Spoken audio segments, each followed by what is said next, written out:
जय श्री राधे कृष्णा। हमारे YouTube channel में आप सभी का फिर से स्वागत है। दोस्तों, जो व्यक्ति या स्त्री कार्तिक मास में स्नान आदि करते हैं और कथा का श्रवण करते हैं, भक्ति भाव से पूजा करते हैं, तो उनकी सभी मनोकामनाएं अवश्य पूर्ण होती हैं। आज हम आपको दूसरे दिन के कार्तिक महीने के दूसरे अध्याय का श्रवण कराएंगे, जिसके करने से मोक्ष की प्राप्ति होती है, धन पुत्र आदि का सुख मिलता है, शरीर निरोग रहता है और सभी मनोकामनाएं पूर्ण होती हैं। बोलो विष्णु भगवान की जय, बोलो गुरुदेव भगवान की जय, बोलो व्यासी महाराज की जय, बोलो सालग्राम भगवान की जय। गुरुर् ब्रह्मा गुरुर्विष्णु गुरुर्देवो महेश्वरा, गुरुर् साक्षात् परब्रह्म तस्मै श्री गुरुवे नमः। अखंड मंडलाकारं व्याप्तं येन चराचरं तत्पदं दर्शितं येन तस्मै श्री गुरुवे नमः। कृष्णं नारायणं वन्दे कृष्णं वन्दे व्रजप्रियं, कृष्णं द्वैपायनं वन्दे कृष्णं वन्दे वृथासुतं। बोलो नारायण वासुदेवा भगवान की जय। सिमर चरण गुरुदेव के लिखूं शब्द अनूप, कृपा करें भगवान सतचित आनंद स्वरूप। सियावर राम जय जय राम, मेरे प्रभु राम जय जय राम। श्री कृष्ण गोविंद हरे मुरारे, हे नाथ नारायण वासुदेवा। श्री कृष्ण गोविंद हरे मुरारे, हे नाथ नारायण वासुदेवा, हे नाथ नारायण वासुदेवा, हे नाथ नारायण वासुदेवा। श्री कृष्ण गोविंद हरे मुरारी, हे नाथ नारायण वासुदेवा। बोलो विष्णु भगवान की जय। भगवान श्री कृष्ण आगे कहते हैं कि हे प्रिय, जब गुणवती को राक्षस द्वारा अपने पति एवं पिता के मारे जाने का समाचार मिला तो वह विलाप करने लगी। हा नाथ, हा पिता, मुझको त्याग कर तुम कहाँ चले गए? मैं अकेली स्त्री तुम्हारे बिना अब क्या करूं? अब मेरे भोजन वस्त्र आदि की व्यवस्था कौन करेगा? मैं प्रेम पूर्वक मेरा पालन पोषण कौन करेगा? मैं कुछ भी नहीं कर सकती। मुझ विधवा की कौन रक्षा करेगा? अब मैं कहाँ जाऊं? मेरे पास तो अब कोई ठिकाना भी नहीं रहा। इस प्रकार विलाप करते हुए गुणवती चक्कर खाकर धरती पर गिर पड़ी और बेहोश हो गई। वह काफी देर तक बेहोश पड़ी रही और जब उसे बहुत देर बाद उसे होश आया तो वह पहले की भांति वरुण विलाप करते हुए शोक सागर में डूब गई। काफी समय तक वह रोती हुई, विलाप करती हुई, बिलखती हुई रहती। जब कुछ समय के पश्चात वह संभली तो उसे ध्यान आया कि पिता और पति की मृत्यु के बाद मुझे उनकी कुछ क्रिया करनी चाहिए जिससे उनकी गति हो सके। इसलिए उसने अपने घर का सारा सामान बेच दिया, क्योंकि वह एक गरीब घर से थी। अपने पति और पिता के अंतिम संस्कार के लिए उसने सारा सामान सब कुछ बेच दिया और उससे प्राप्त धन से उसने अपने पिता और पति का श्राद्ध आदि सभी कर्म किए। उसके पश्चात वह उसी नगर में रहते हुए आठों पहर भगवान विष्णु की भक्ति करने लगी। जो भी व्यक्ति भक्ति करता है भगवान विष्णु की या सालग्राम की या अन्य किसी देवता के, तो उसकी मनोकामना अवश्य पूर्ण होती है।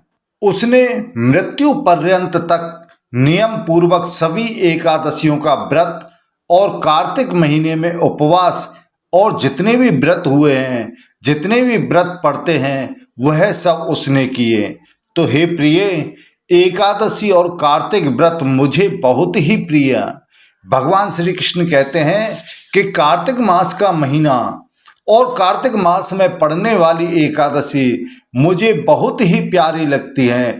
जो भी इनको करता है, नियम पूर्वक करता है, मैं उसकी मनोकामना अवश्य पूर्ण करता हूँ। इनसे मुक्ति, भुक्ति, पुत्र तथा संपत्ति प्राप्त होती है। कार्तिक मास में जब तुला राशि पर सूर्य आता है, जब ब्रह्म मुहूर्त में उठकर स्नान करने व व्रत व उपवास करने वाले मनुष्य मुझे बहुत प्रिय लगते हैं, क्योंकि यदि उन्होंने पाप भी किए हों तो भी स्नान व व्रत के प्रभाव से उन्हें मोक्ष प्राप्त हो जाता है।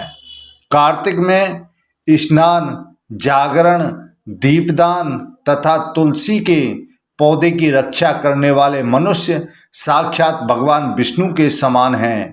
कार्तिक महीने में मंदिर में झाड़ू लगाने वाले, स्वास्तिक चिन्ह बनाने वाले तथा भगवान विष्णु की पूजा करने वाले मनुष्य जन्म मरण के चक्कर से छुटकारा पा जाते हैं। उन्हें मोक्ष की प्राप्ति होती है। उन्हें इस मृत्यु लोक पर दोबारा जन्म नहीं लेना पड़ता। इस मृत्यु लोक में उसे दोबारा नहीं आना पड़ता है। यह सुनकर गुणवती भी प्रतिवर्ष श्रद्धा पूर्वक कार्तिक का व्रत और भगवान विष्णु की पूजा करने लगी। तो हे प्रिय, एक बार उसे ज्वर हो गया, उसे बुखार आ गया बहुत तेजी से, और वह बहुत कमजोर भी हो गई। फिर भी वह किसी प्रकार गंगा स्नान के लिए चली गई। गंगा तक तो वह पहुंच गई, परंतु ठंड के कारण वह बुरी तरह से कांप रही थी। इस प्रकार वह शिथिल हो गई। तब मेरे यानी भगवान विष्णु के दूत उसे मेरे धाम में ले आए। उसके पश्चात ब्रह्मा आदि देवताओं की प्रार्थना पर जब मैंने कृष्ण का अवतार लिया तो मेरे गण भी मेरे साथ इस पृथ्वी पर आए। तो इस समय यादव हैं, तुम्हारे पिता पूर्व जन्म में देव शर्मा थे। तो इस समय सत्राजित हैं, पूर्व जन्म में चंद्र शर्मा जो तुम्हारा पति था वह डाकू है, और हे देवी तू ही वह गुणवती है। कार्तिक व्रत के प्रभाव के कारण ही तू मेरी अर्धांगिनी हुई है। पिछले जन्म में तुमने मेरे मंदिर के द्वार पर तुलसी का पौधा लगाया था। इस समय वह तेरे महलों के आंगन में कल्प वृक्ष के रूप में विराजमान है, वह विद्यमान है। उस जन्म में जो तुमने दीपदान किया था उसी कारण तुम्हारी देह इतनी सुंदर हुई है, और तुम्हारे घर में साक्षात लक्ष्मी का वास है। चूंकि तुमने पूर्व जन्म में अपने सभी व्रतों का पालन पति स्वरूप विष्णु को अर्पित किया था, उसी के प्रभाव से इस जन्म में तुम मेरी प्रिय पत्नी हुई हो। पूर्व जन्म में तुमने नियम पूर्वक जो कार्तिक मास का व्रत किया था उसी के कारण मेरा और तुम्हारा कभी वियोग नहीं होगा। इस प्रकार कार्तिक मास में व्रत आदि करने वाले मनुष्य मुझे तुम्हारे समान प्रिय हैं। दूसरे जप, तप, यज्ञ, दान आदि करने से प्राप्त फल कार्तिक मास में किए गए व्रत के फल से बहुत थोड़ा है। जो भी व्यक्ति कार्तिक मास के महीने में दान, तपादि, यज्ञादि जो करते हैं उनकी मनोकामना अवश्य पूर्ण होती है, और वह मुझे बहुत ही प्रिय लगते हैं और उनको मोक्ष की प्राप्ति होती है। कार्तिक महीने के व्रतों में 16वां भाग नहीं होता है। इस प्रकार सत्यभामा भगवान श्री कृष्ण के मुख से अपने पूर्व जन्म के पुण्य का प्रभाव सुनकर बहुत ही प्रसन्न हुई। तो इस तरह से कार्तिक मास के दूसरे अध्याय का समापन होता है। बोलो विष्णु भगवान की जय। श्री कृष्ण गोविंद हरे मुरारी, हे नाथ नारायण वासुदेवा। श्री कृष्ण गोविंद हरे मुरारी, हे नाथ नारायण वासुदेवा। हे नाथ नारायण वासुदेवा, हे नाथ नारायण वासुदेवा। श्री कृष्ण गोविंद हरे मुरारे, हे नाथ नारायण वासुदेवा। बोलो कृष्ण भगवान की जय। तो दोस्तों यह वीडियो आपको कैसा लगा? हमें उम्मीद है अच्छा लगा होगा। कृपया चैनल को सब्सक्राइब जरूर करें। जय श्री राधे कृष्णा।